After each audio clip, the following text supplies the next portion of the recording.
jump into some juicy topics. Yeah. And, I was really wanting to sort of start with the end, which is a little bit unconventional, but, partly we want to know where we're going.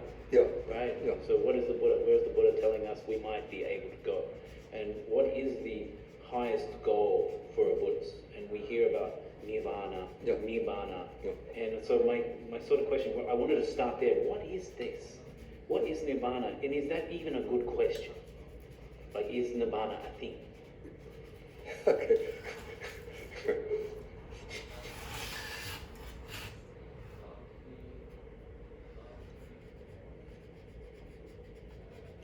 Okay. The way I see it, the Buddha has different ways of approaching the question, what is Nibbana?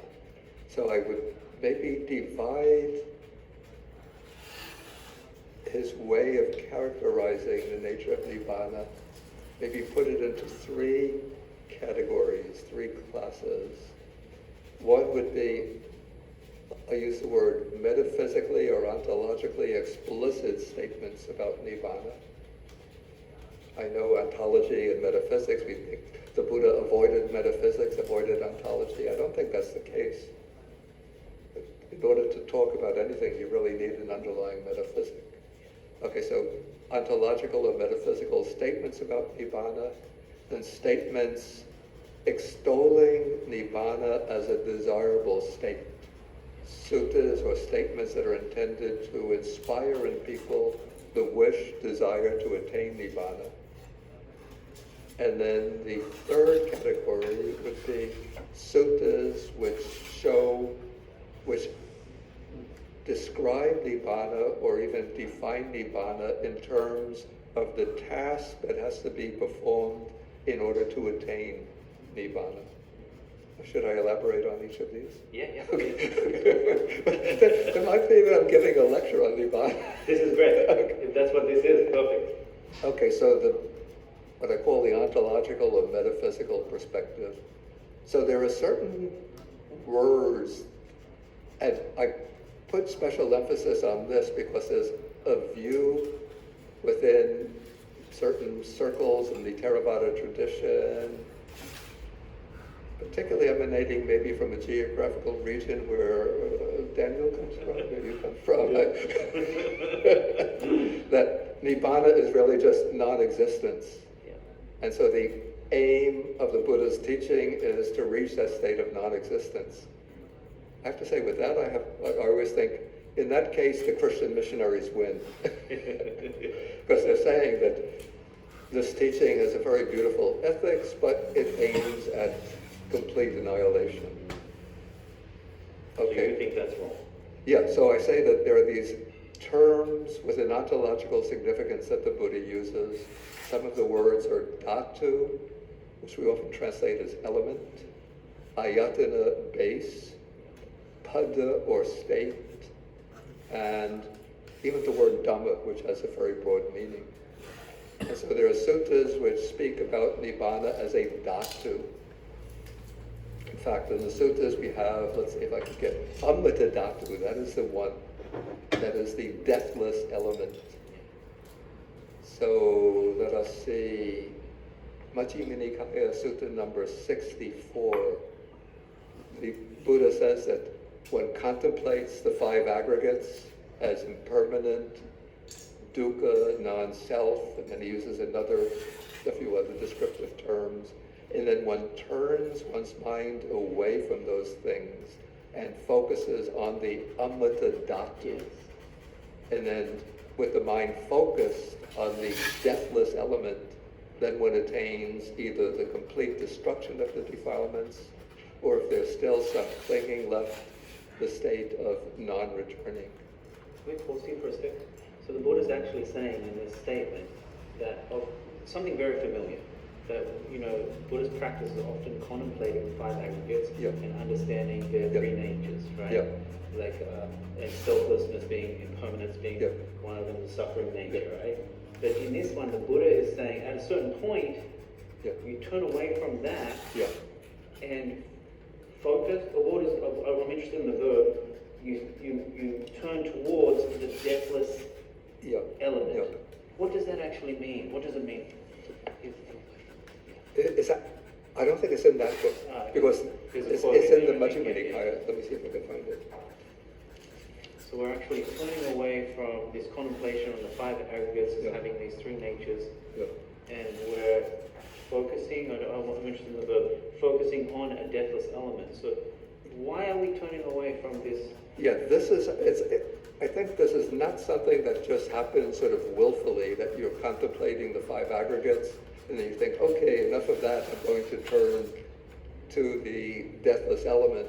But I think this is what sort of naturally happens when insight into the nature of the five aggregates has reached its pinnacle. Then what happens, this is the way that commentarial tradition will explain it, that what arises is the world transcending path, the Lokuttara Magga arises, and that drops the conditioned phenomena as its object, and it focuses on, it actually experiences, sees, and realizes the unconditioned element. And that unconditioned state, that is the deathless element.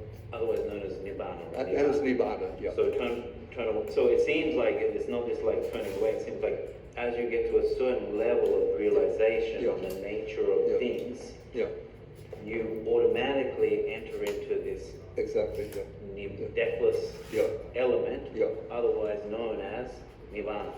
What we're trying to discover tonight is what is that thing, right? So this Nibbana comes out of this insight into the nature of things.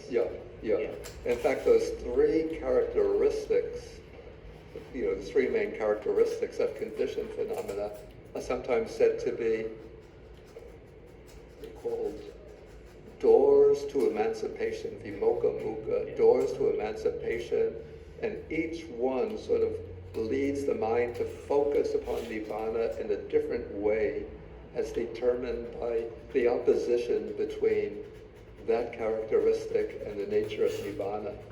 So it's said when you focus on phenomena, conditioned phenomena as impermanent, that when you reach that peak, that becomes the door to the perception, the realization of Nibbana as the signless element.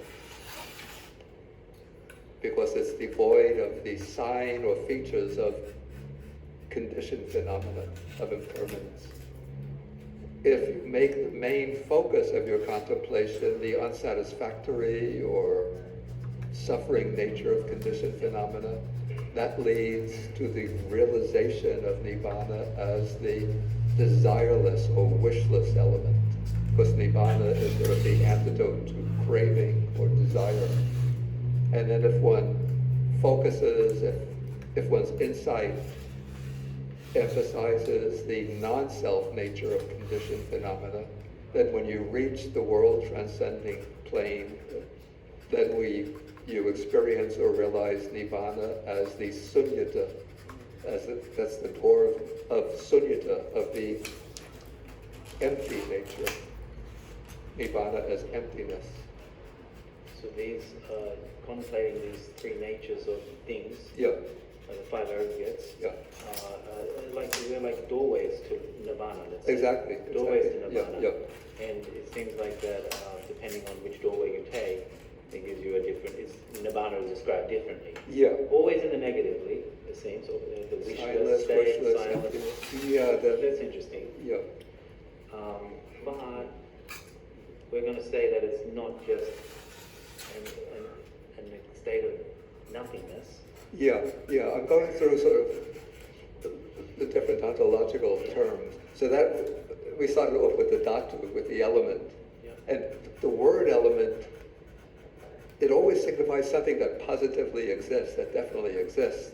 For example, the familiar scheme is 18 elements.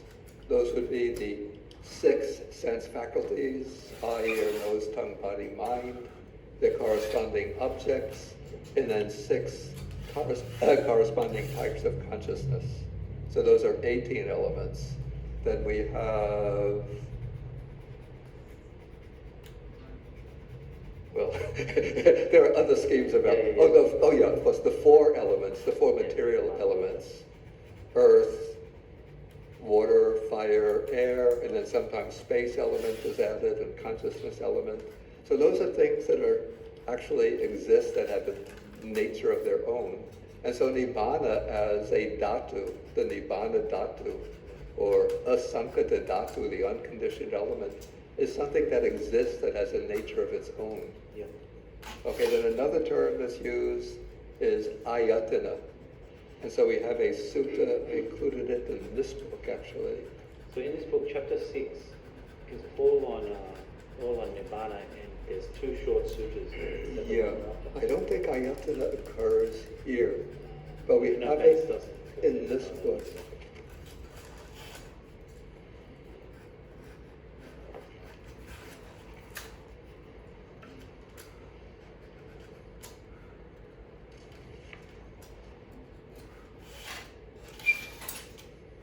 So once we go on this exploration of Nibbana, I think we're going to try and There, work yeah, out there what is we're at doing. least 365.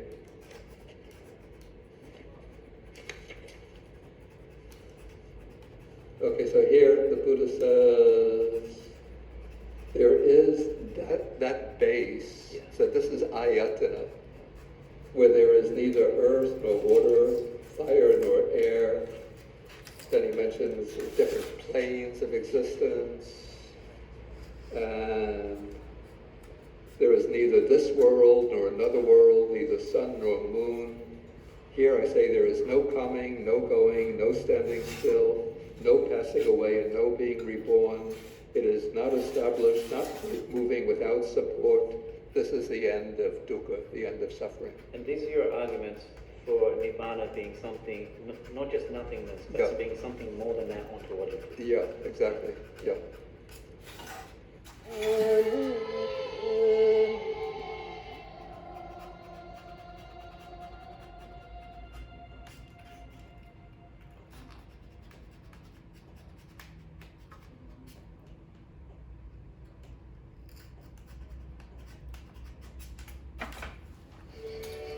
This is not a water bottle. It's an